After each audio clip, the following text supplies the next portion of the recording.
ஏய் ஒரு கதை சொல்லவா? தீராத அன்பும் முடியாத ஆசையும் சேர முடியாத காதலும். இதுதான் அவங்க லவ் ஸ்டோரி. என்னன்னா, ஊரில் ஒரு பையனும் ஒரு பொண்ணும் இருந்தாங்க. அவங்க ஒரு சோஷியல் மீடியா மூலியமாக தான் அவங்க ஃப்ரெண்ட்ஸ் ஆனாங்க. அந்த ஃப்ரெண்ட்ஷிப் நல்லா போகுது. அந்த ஃப்ரெண்ட்ஷிப் காதலாக அவங்களுக்குள்ள மலருது.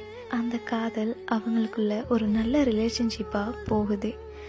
லவ்னு சொன்னாலே சண்டை சச்சரவு இருக்கத்தான் செய்யும். அதில் அந்த லவ் பிரேக்கப் ஆகுது.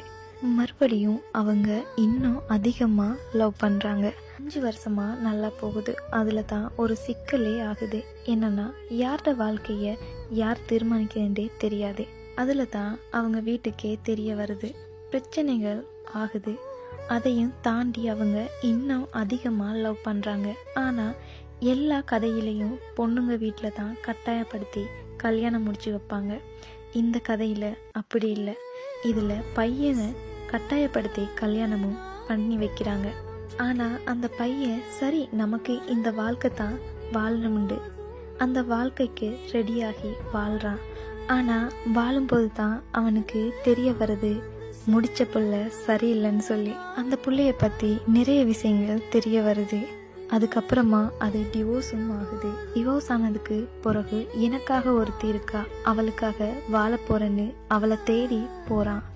அதுல தான் ஒரு ட்விஸ்டே இருக்கு. என்னன்னா, காதலிச்ச எல்லாரும் ஒருத்தங்க கிடைக்காட்டி சரின்னு சொல்லிட்டு இன்னொரு லைஃபுக்கு போயிடுவாங்க. ஆனா அந்த பொண்ணு அவனையே நினைச்சிட்டு அவனுக்காகவே வாழ்ந்து கடைசியில அவனுக்காகவே செத்துட்டா.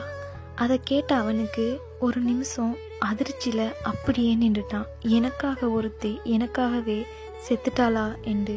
இதிலிருந்து என்ன விளங்குது? காதல்னு சொல்றது ஒரு புனிதமானது. அப்படிப்பட்ட காதல் பிரிச்சிடாதீங்க.